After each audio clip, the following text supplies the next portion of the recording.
आधार बनकर खड़े रहे ताकि भारत की आत्मा को, भारत की चेतना को सुरक्षित रखा जा सके। इसलिए आज का ये समारोह हमें मीराबाई की प्रेम परंपरा के साथ साथ उस पराक्रम की परंपरा की भी याद दिलाता है। और यही तो भारत की पहचान है। हम एक ही कृष्ण में बांसुरी बजाते कर्ण कान्हा को भी देखते हैं और सुदर्शन चक्रधारी वासुदेव के भी दर्शन करते हैं। मेरे परिवारजनों, हमारा भारत हमेशा से नारी शक्ति का पूजन करने वाला देश रहा है। ये बात ब्रजवासियों से बेहतर और कौन समझ सकता है। यहां कन्हैया के नगर में भी लाडली सरकार की ही पहले चलती है। यहां संबोधन, संवाद, सम्मान, सब कुछ राधे राधे कहकर ही होता है। कृष्ण के पहले भी जब राधा लगता है तब उनका नाम पूरा होता है।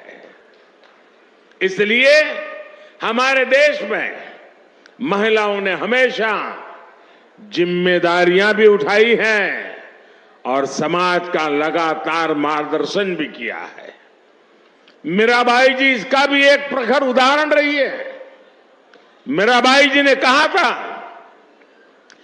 जेतई दिसई धरनी गगन बीच, तेता सब उठ जासी, इस देही का गर्व ना करना, माटी में मिल जासी। यानी तुझे इस धरती और आसमान के बीच जो कुछ दिखाई दे रहा है, इसका अंत एक दिन निश्चित है। इस बात में कितना बड़ा गंभीर दर्शन छिपा है, ये हम सभी समझ सकते हैं। साथियों, संत मीराबाई जी ने उस कालखंड में समाज को वो राह भी दिखाई जिसकी उस समय सबसे ज्यादा जरूरत थी। भारत के ऐसे मुश्किल समय में मीराबाई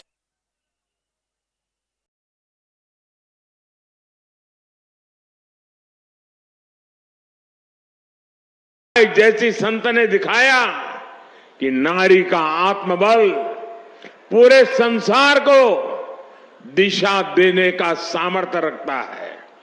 उन्होंने संत रविदास को अपना गुरु माना और खुलकर कहा भी, गुरु मिलिया संत गुरु राव रविदास जी, दीनी ज्ञान की गुटकी। इसलिए मीराबाई मध्यकाल की केवल एक महान महिला ही नहीं थी, बल्कि वो महान समाज सुधारकों और पथ प्रदर्शकों में से भी एक रही। साथियों, मीराबाई और उनके पद वो प्रकाश है जो हर युग में, हर काल में उतने ही प्रासंगिक है। अगर हम आज वर्तमान काल की चुनौतियों को देखेंगे तो मीराबाई हमें रूढ़ियों से मुक्त होकर अपने मूल्यों से जुड़े रहने की सीख देती है। मीराबाई कहती हैं, मीरा के प्रभु सदा सहाई, राखे विघन हटाए, भजन भाव में मस्त डोलती, गिरधर पै बलि जाए। उनकी भक्ति में सरलता है पर दृढ़ता भी है। वो किसी भी विघ्न से नहीं डरती है, वो सिर्फ अपना काम लगातार करने की प्रेरणा देती है। मेरे परिवारजनों, आज के इस अवसर पर मैं भारत भूमि की एक और विशेषता का जरूर जिक्र करना चाहता हूं। ये भारत भूमि की अद्भुत क्षमता है कि जब जब उसकी चेतना पर प्रहार हुआ, जब जब उसकी चेतना कमजोर पड़ी, देश के किसी न किसी कोने में एक जागृत ऊर्जा पुंज ने भारत को दिशा दिखाने का लिए संकल्प भी लिया, पुरुषार्थ भी किया। और इस पुण्य कार्य के लिए कोई योद्धा बना तो कोई संत बना। भक्ति काल के हमारे संत इसका अप्रतिम उदाहरण है। उन्होंने वैराग्य और विरक्ति के प्रतिमान गढ़े और साथ ही हमारे भारत को भी गढ़ा। अब पूरे भारत को देखिए, दक्षिण में आलवार संत और नायनार संत थे, रामानुजाचार्य जैसे आचार्य थे। उत्तर भारत में तुलसीदास, कबीरदास, रविदास और सूरदास जैसे संत हुए। पंजाब में गुरु नानक देव हुए। पूरब में बंगाल के चैतन्य महाप्रभु जैसे संतों का प्रकाश तो आज पूरी दुनिया में फैल रहा है। पश्चिम में भी गुजरात में नरसिंह मेहता, महाराष्ट्र में तुकाराम और नामदास जैसे संत हुए। सबकी अलग अलग भाषा, अलग अलग बोली, अलग अलग रीति रिवाज और परंपराएं थी, लेकिन फिर भी सबका संदेश एक ही था, उद्देश्य एक ही था।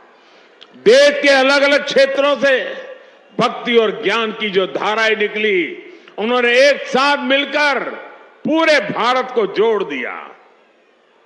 और साथियों, मथुरा जैसा ये पवित्र स्थान तो भक्ति आंदोलन की इन विभिन्न धाराओं का संगम स्थान रहा है। मलुकदास, चैतन्य महाप्रभु वल्लभाचार्य, स्वामी हरिदास, स्वामी हित हरिवंश प्रभु जी जैसे कितने ही संत यहां आए। उन्होंने भारतीय समाज में नई चेतना फूकी, नए प्राण फूके। ये भक्ति यज्ञ आज भी भगवान श्री कृष्ण के आशीर्वाद से निरंतर जारी है।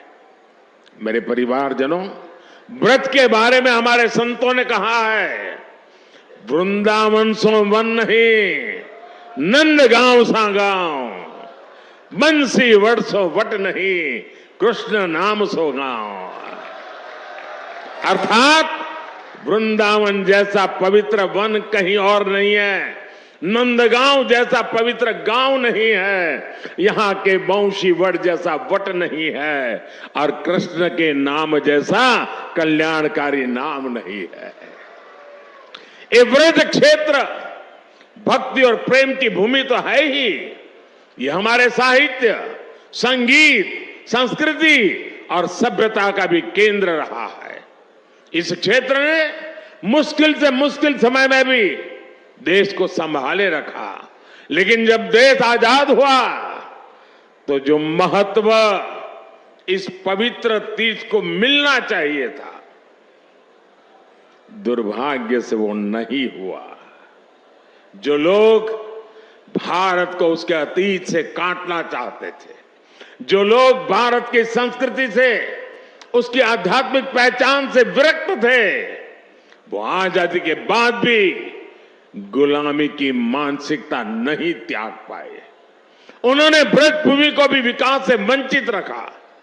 भाई और बहनों, आज आजादी के अमृत काल में पहली बार देश गुलामी की उस मानसिकता से बाहर आया है। हमने लाल किले से पंच प्राणों का संकल्प लिया है। हम अपनी विरासत पर गर्व की भावना के साथ आगे बढ़ रहे हैं। आज काशी में विश्वनाथ धाम भव्य रूप में हमारे सामने है। आज उज्जैन के महाकाल महालोक में दिव्यता के साथ साथ भव्यता के दर्शन हो रहे हैं। आज केदार घाटी में केदारनाथ जी के दर्शन करके लाखों लोग धन्य हो रहे हैं।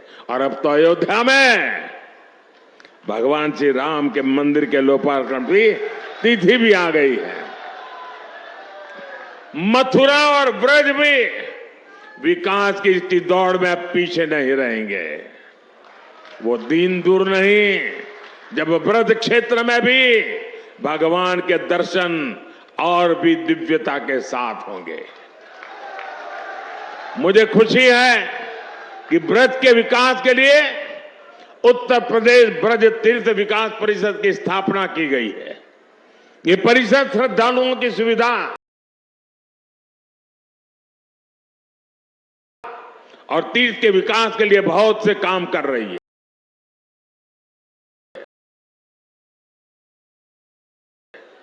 ब्रज रज महोत्सव जैसे कार्यक्रम विकास की इस धारा में अपना प्रकाश भी बिखेर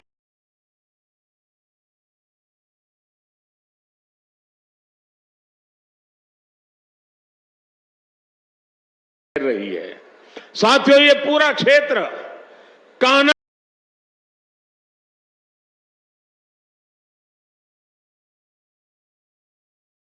लीलाओं से जुड़ा है।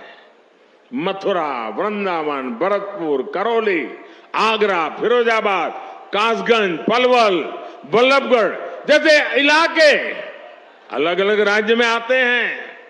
भारत सरकार का प्रयास है कि अलग अलग राज्य सरकारों के साथ मिलकर हम उस पूरे इलाके का विकास करें।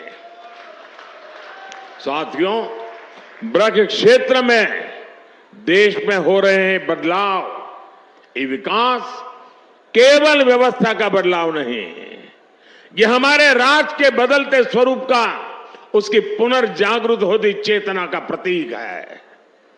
और महाभारत प्रमाण है कि जहां भारत का पुनरुत्थान होता है वहां उसके पीछे श्री कृष्ण का आशीर्वाद जरूर होता है। उसी आशीर्वाद की ताकत से हम अपने संकल्पों को पूरा करेंगे और विकसित भारत का निर्माण भी करेंगे। एक बार फिर आप सभी को संत मीराबाई जी की 525वीं जयंती पर मैं बहुत बहुत शुभकामनाएं देता हूं, बहुत बहुत धन्यवाद देता हूं। राधे राधे, जय श्री कृष्ण।